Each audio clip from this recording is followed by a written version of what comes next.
Miracles We Have Seen, Chapter 19. Miracle at St. Vincent Hospital. Dr. Kent Erb is our family physician. He maintains an office in Sheridan, Indiana. In addition to being a fine medical doctor, he's also a great Christian witness. He has done medical missions to Russia and other parts of the world. It was due to his influence that I first went to Russia to train educators in convocations all over the former Soviet Union and Ukraine. One day I received a call from Dr. Erb informing me that one of his patients was terminally ill and would likely not last for more than a few hours. He asked me if I would go and speak to the patient about his soul. I dressed as quickly as possible and drove to St. Vincent Hospital in Carmel, where this man was a patient. It appeared that I got there too late. "Daddy is in a coma," the distraught daughter informed me as I entered the hospital room. "I'm afraid you are too late," she said, with tears in her voice and eyes. "Daddy lapsed into a coma a few hours ago and has not responded to anything since that time. The doctors say he will soon be gone," she continued. I took her father by the hand. It felt cold and lifeless. His breathing was shallow and erratic. I recognized the symptoms of impending death. Had I arrived too late? Nevertheless, I began to pray for that precious father, whose apparently lifeless form was not prepared to meet his God. I explained to him, although he did not respond, the great plan of salvation and the love that Jesus had for him.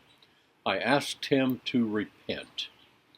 In his mind, though he could not speak the sinner's prayer, I believed that God was going to speak to him in his comatose condition. Then I thanked the Lord for saving him. I asked the daughter to believe that her daddy, had accepted Christ, that she would meet him one day in heaven. I laid his apparently lifeless hand back on the bed. The daughter was inconsolable. Her daddy was dying, and he was unprepared to meet God. I gave her a hug and promised to pray for them both. I offered to help with the funeral if needed. I said goodbye and left the room. My mind was attacked by many doubts as I drove north on US 31 to our little church parsonage.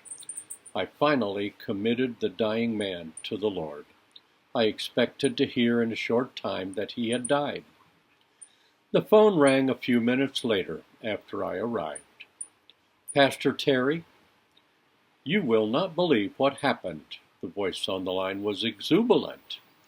I recognized the caller as the lady whose father was dying. "Pastor," she rejoiced, "after you left, I was broken-hearted. My daddy was dying and he was lost. I would never see him again. I reached across the bed and took him by the hand and said, 'Daddy, please don't die without telling me that you are saved. Please give me a sign that you understood what Pastor Terry told you.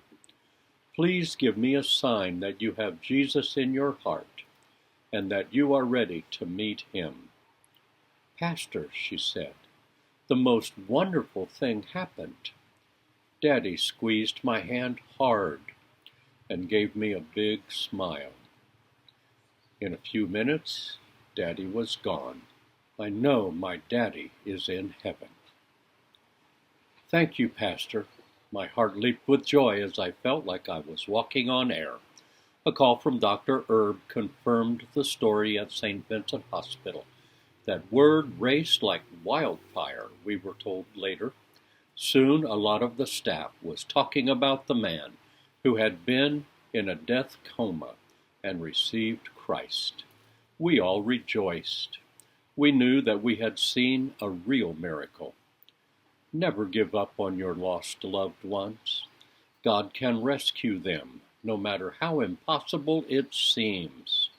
Begin praying and believing today for the prodigals in your life. Prayer and faith are the keys to miracles, Jesus said. I will give unto you the keys of the kingdom of heaven, and whatever you shall bind on earth shall be bound in heaven, and whatever you shall loose on earth shall be loosed in heaven. Matthew 16, verse 19.